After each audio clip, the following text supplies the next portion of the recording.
વડોદરામાં માડી સમાજનો ભાજપ સામે ઉગ્ર રોષ સામે આવ્યો છે। સમાજના અગ્રણી સંજયભાઈ માડીએ ભાજપ સરકાર પર ગંભીર આક્ષેપો કર્યા છે। તેમનો આરોપ છે કે ભાજપ કાર્યાલય પર અનેક વખત રજૂઆતો કરવા છતાં તેમની સમસ્યાઓને અવગણવામાં આવી છે। માડી સમાજના લોકોમાં ખાસ કરીને ફૂલોની દુકાન હટાવવાના નિર્ણયને લઈને ભારે નારાજગી જોવા મળી રહી છે। આ ઉપરાંત સરકારી નોકરીઓનું વધતું ખાનગીકરણ અને વારસદારોને નોકરી આપવાની પરંપરા બંધ કરવાના મુદ્દે પણ સમાજમાં અસંતોષ ફેલાયો છે।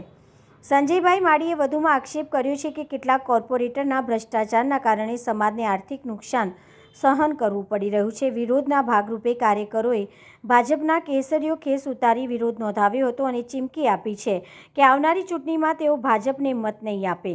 માડી સમાજે તો અહીં સુધી કહી દીધું કે તેઓ કોઈ પણ રાજકીય પક્ષને પ્રચાર કરવા પણ નહીં દે।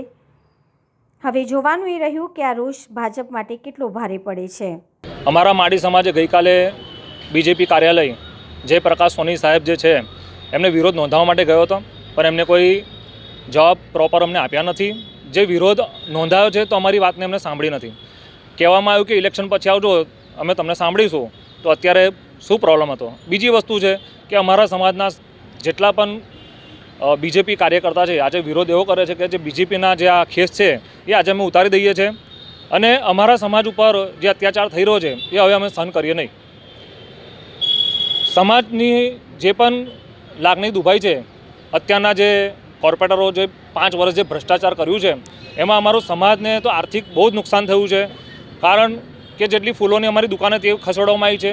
અમારા જે ફૂલોના વેપારીઓ છે એમના ફૂલો ભરીને લઈ જાય છે। તો અમારે સરકારને લાવી શાના માટે? સરકાર એના માટે હોય કે અમને અમારી મદદ કરે અને અમારા પ્રશ્ન જે હોય એને હલ કરે અને અમારી સહાયતા કરે। આ તો એનો વિરોધ થઈ ગયો છે। અમારા સમાજની જેટલી પણ સરકારી નોકરીઓ હતી એને પ્રાઇવેટ કરી દીધી। અમારા એવું હતું કે જે પિતા એક્સપાયર થઈ જાય તો એના વારસદારને નોકરી મળતી હતી, એ કાયદા બંધ કરી દીધા છે। જ્યારે જીસીબી નહોતા અહીંયા વડોદરા શહેરમાં, જ્યારે 25-30 વર્ષ પહેલાંની વાત કરીએ છીએ, ત્યારે અમારા બાપદાદાએ અહીંયા ટીકમ અને પાવડાથી પાણીની લાઈનો નાખી હતી। હવે અત્યારે જો અમારા પર તમે આવું અત્યાચાર કરતા હોય તો અમને આવી સરકારની કોઈ જરૂર નથી। આજથી અમે આ ખેસ ઉતારીને મૂકી દઈએ છીએ। જે અમને સમર્થન આપશે અમે એમને સમર્થન આપીશું। કેટલા લોકો અહીંયા ભેગા થયા છે? અમારા સમાજના આગેવાન છે, ભેગા કરવા તો આખું સમાજ અમારું એક જ છે અને અમારા સમાજમાં બધે મેસેજ આપી દીધું છે કે આ વખતે કોઈ પણ બીજેપી સરકારને વોટ આપવામાં નહીં આવે। જે સ્થાનિક સ્વરાજ ચૂંટણી છે એમાં કોઈ પણ જે પાર્ટીના પ્રચાર માટે આવશે એને પ્રચાર બી નહીં કરવા દઈએ। કેટલા લોકોને આવી રીતે તકલીફ પડી રહી છે ને કયા કયા વિભાગોમાં એ લોકો કામ કરી રહ્યા હતા? અમારા સમાજના પાણી પુરવઠામાં, ગાર્ડન ખાતામાં અને અન્ય કેટલા ક્ષેત્રમાં કામ કરી હતા। જે ગાર્ડન ખાતામાં અત્યારે તમે જોવા જાઓ કે અમારા માડી જે અમારા જે પૂર્વજો હતા એમને આગળ દેશી અહીંના જે ઝાડ હતા એ લગાવ્યા હતા, વડ, પીપળો, જે ઓક્સિજન આપે છે।